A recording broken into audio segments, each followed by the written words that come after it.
Page 131. The Prince of Bethar appears with Shamadam at the Eyrie. The colloquy between the Prince and Mirdad on war and peace, and Mirdad is trapped by Shamadam. Haronda.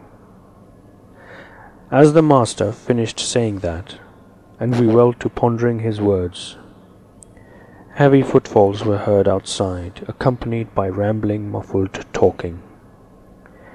Presently 2 giant soldiers, armed to the teeth, appeared at the entrance and took positions on either side, with sabres drawn and glistening in the sun. Then followed a young prince in full regalia, with Shamadam timidly walking behind, and 2 more soldiers following Shamadam. The prince was one of the most powerful and far-famed potentates of the Milky Mountains. He stood for a moment at the entrance and carefully examined the faces of all of the small company assembled within.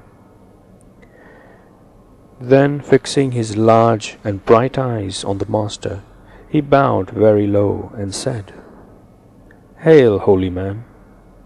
We come to do homage to the great Mirdad, whose fame has travelled far in these mountains until it reached our distant capital. Fame rides a fiery chariot abroad. At home it limps on crutches. Of that the senior is my witness. Trust not, O Prince, to vagaries of fame. Yet sweet are the vagaries of fame, and sweet it is to print one's name upon the lips of men," said the prince. Mirdad. As well engrave a name upon the sands of the shore as print it on the lips of men.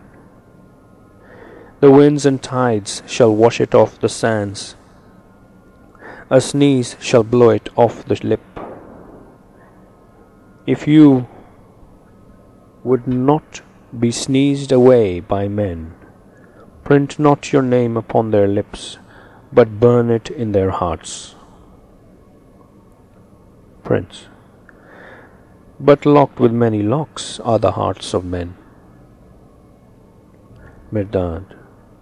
The locks may be many, but the key is one. Prince. Have you that key? For I am in sore need of it. Mirdad. You also have it. Prince. Alas! You price me far more than I am really worth. Long have I sought a key into my neighbor's heart, but nowhere could I find it. He is a mighty prince and is bent on making war on me, and I am constrained to raise my arms against him despite my peaceful disposition. Let not my diadem and jeweled robes deceive you, master. I cannot find in them the key I seek. Mirdad. They hide the key, but hold it not. They foil your step, and balk your hand, and lead away your eye, thus rendering your search of no avail. Prince. What may the master mean by that? Am I to cast away my diadem and robes, that I may find the key into my neighbor's heart? Mirdad. To keep them, you must lose your neighbor. To keep your neighbor, you must lose them. And to lose one's neighbor is to lose oneself. I would not buy my neighbor's friendliness at such a costly price. Would you not buy yourself at such a paltry price? Buy myself? No prisoner am I to pay a ransom, and furthermore, I have a well-paid, well-munitioned army to protect me. My neighbor cannot boast of a better one. To be the prisoner of one man or thing is alone imprisonment too bitter to endure. To be the prisoner of an army of men, and a host of things, is banishment without reprieve. For to depend on anything is to be imprisoned by that thing. Depend therefore on God alone, for to be the prisoner of God is to be free indeed. Should I then leave myself, my throne, my subjects unprotected? You should not leave yourself unprotected. Therefore do I maintain an army. Therefore must you dismiss your army. But my neighbor would quickly overrun my kingdom. Your kingdom he may overrun, but you no man can swallow. Two prisons merged in one make not a tiny hearth for freedom. Rejoice if any man expel you from your prison, but envy not that man who comes to shut himself within your prison. I am the scion of a race famed for its valor in the field. We never force on others war, but when war is forced upon us, we never slink away, and never leave the field except with banners flying high over the corpses of the enemy. You ill advise me, sir, when you advise to let my neighbor have his way. Did you not say you would have peace? Aye, peace would I have. Then do not fight. But my neighbor insists on fighting me, and I must fight him, that peace may reign between us. You would kill your neighbor, that you may live with him at peace? How strange the spectacle! There is no merit in living at peace with the dead, but a great virtue it is to live at peace with the living.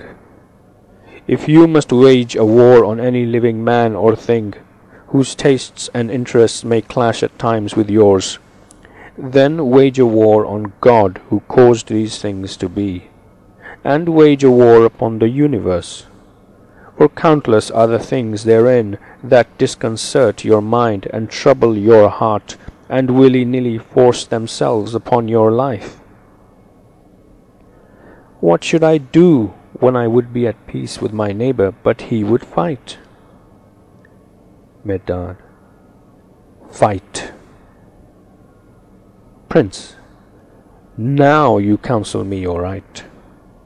Mirdad: aye, fight, but not your neighbor. Fight rather all the things that cause you and your neighbor to fight. Why does your neighbor wish to fight you? Is it because your eyes are blue and his are hazel? Is it because you dream of angels and he dreams of devils? Or is it because you love him as yourself and hold all yours as his?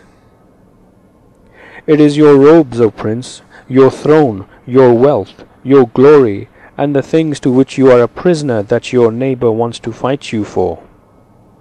Would you defeat him without raising a spear against him? Then steal a march on him, and yourself declare a war on all these things. When you have conquered them by ridding your soul of their clutches, when you have cast them out upon the rubbish heap, mayhap your neighbor will halt his march, and sheath his sword, and say unto himself, were these things worth a fight? My neighbor would not have cast them away upon the rubbish heap. Should your neighbor persevere in his madness and carry off the rubbish heap, rejoice at your own deliverance from such a noxious load, but grieve over your neighbor's lot. Prince: what of my honor, which is worth far more than all my possessions? Mirdad: man's only honor is being man, God's living likeness and image. All other honors are dishonors. An honor bestowed by men is